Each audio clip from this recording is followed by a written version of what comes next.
大家好，我是 Klaus。如果你看过频道之前分析统一和独立的节目，那这一期视频将会是更深刻的思考，可能会改变你之前对统一和独立的一切认知。跟我们看到最后哦，谢谢。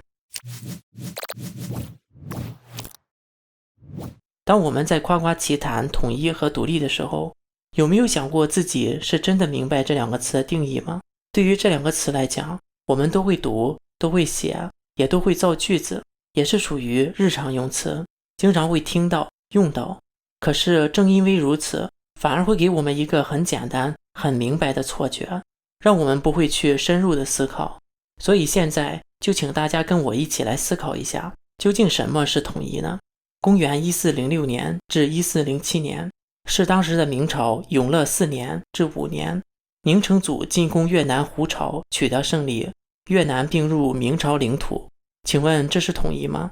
好像并不是很合适。1997年7月1日，香港主权移交，请问这是统一吗？但当时除了主权移交，香港没有任何变化。主权说白了就是改个名字，在香港护照上加上了中华人民共和国几个字而已，主权就是个名义。所以邓小平在反对英国以主权换治权的立场，光是有个主权有什么用？就像娶个老婆，一直在娘家不过门。你虽然可以说自己是有老婆的人，但是却没有实际上的意义。所以中国才会在香港主权移交之后进行干预。又比如，如果美国把名字改成中国，成为联邦，其他不变，请问中美统一了吗？好像也不能这么说吧。通过这几个例子，我们可以看出统一的定义不是绝对的。统一与入侵、吞并、合并、联合等等之间并没有绝对的界限。那统一到底是什么呢？我们换位思考一下，从这个词在实际使用当中反推它的定义。我们最常听到的就是统一台湾。为什么是大陆统一台湾呢？如果反过来说台湾统一大陆行不行？但反过来好像意思就变了。统一的用法是有个主动和被动的关系。然后再来看我们说过的，统一和入侵、吞并、合并、联合之间没有绝对界限，但是合并和联合就没有主动和被动的关系。我和你合并，你和我合并没有区别，你联合我，我联合你也没有区别，只有入侵和吞并有主动和被动的关系。这样子是不是一下子就明朗了？统一并不是像合并、联合一样双方是平等的关系，而是像入侵、吞并一样有主次关系。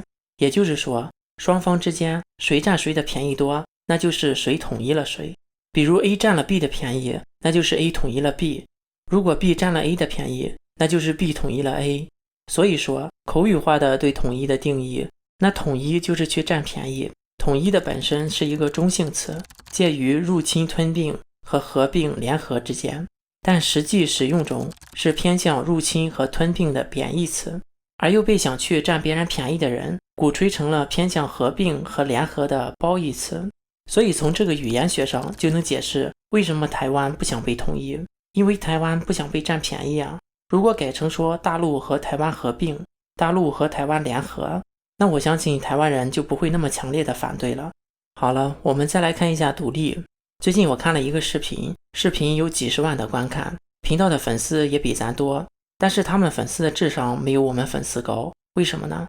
视频一开始从历史上详细分析了新疆的变迁，新疆历经匈奴、高车、突厥、回鹘、西辽等等政权，曾经被不同的民族统治，毕竟是历史嘛，听上去还是挺客观的。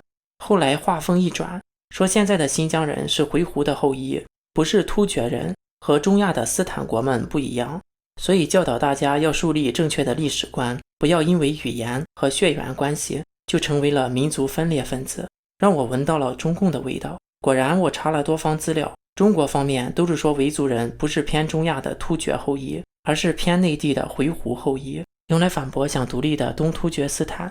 在这里我就不去分析血缘了，他这个影片在逻辑上的谬误是偷换概念，把独立和民族主义分裂画上等号，这样想独立的人觉得自己跟那些人没有血缘关系，所以就不会支持他们了。如果这两个东西能画上等号的话，那怎么会有港独、台独呢？香港人和台湾人大都是从大陆过去的。我们在这之前的视频里讲过，统一不是目的，统一只是手段。对于独立也是一样的，如果独立是目的，那是不是各个国家给新疆独立组织发一个承认，那新疆人就可以散伙回家了，是吗？不是为了独立而独立，是为了反对中共的高压统治，反对外族人掠夺本地资源，反对不平等和歧视性的民族政策，是为了建立一个更加公平的政府而独立的。这种只看表面，无视背后的真正原因的混淆视听是可耻的。所以到底什么是独立呢？其实独立和统一之间并没有绝对界限，就像97年以后的香港，在一国两制的框架下，中国只有主权没有治权，香港就是介于统一和独立之间，而一国两制是靠基本法维持的。香港的基本法就是宪法，但宪法是一个国家的叫法，香港不是一个国家，所以避讳改叫基本法。香港这些年的抗议都是因为中国试图改变基本法。假设基本法有100条，如果100条都不变，我们可以肯定的说有一国两制；100条都取消，那就可以肯定的说没有了一国两制。那取消1条呢？一国两制是有还是没有呢？那取消50条呢？99条呢？到底是在哪个程度上发生的质变呢？所以即使是相反的概念，也不会有绝对的界限。这个世界上没有绝对的独立，理论上讲，绝对独立就是不和任何国家有联系，与世隔绝。对立面就是全方位100%的合作，那就成了事实上的联邦国家。如果一个国家能给一个地区的人民足够的自由，甚至是独立都不会带来的优势，又有谁想去闹独立呢？就像加拿大联邦的魁北克省，曾经是法国殖民地，现在民众也大多讲法语，曾经兴起过独立运动，但是多数人还是认为留在加拿大联邦更有利，所以历经2次公投均以失败告终。独立是一个地区的人民应有的权利和选择，但是把独立运动和民族主义、分裂主义挂钩，就是偷换概念和扣帽子的行为。好了，下面进入网友互动环节。上一期节目我们分析了中国历史上的大屠杀和汉族血统的变化。网友 GP10 说，什么人不重要，做一个理性、正义、有人性的人才是最重要的。网友 Anfisa Pen 说，大学时投身过汉服运动，后来知道汉服用来压迫其他族群。网友 SEELE2015AU 回复说，汉服很难定义，唐朝李氏也不是汉族，很有可能汉族最纯正的时候，连衣服还未被发明出来。最近这些年所谓的传统文化复兴，都是以前被中共打倒的东西，代表共产主义老大的苏联倒了，改革开放又是西化，现在拿出来以前打倒的传统，用来宣传民族主义罢了。毕竟民族主义和共产主义一样，能服务于专制统治。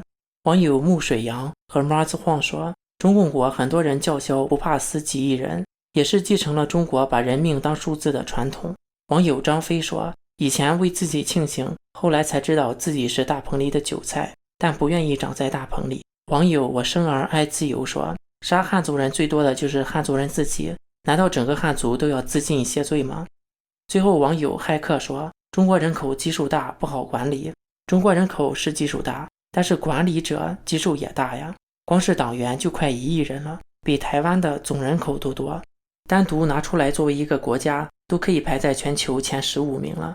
好了，本次节目就到这里，感谢所有参与留言讨论的朋友们，我是 Klaus， 我们下次再见。